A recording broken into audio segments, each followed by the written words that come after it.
So the importance of the training is to make sure that they understand that they can shoot accurately no matter what type of mindset they're in, whether it's mentally fatigued, physically exhausted. They need to know that it doesn't really matter what's going on, they can do it and that they're going to be required to do it in combat.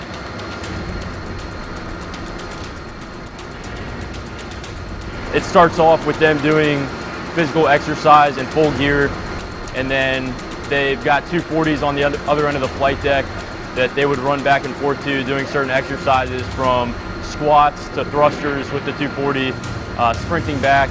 At certain portions, they'll be told gas, gas, gas. At that point, they'll have to take their Kevlar off, put their gas mask on, and then continue to shoot through the course of fire with their gas mask on. They don't get to shoot with gas masks that often, for example, so that was another thing that they got to work on today, was being able to see a clear sight picture through the gas mask and continue to shoot accurately. I kicked my ass.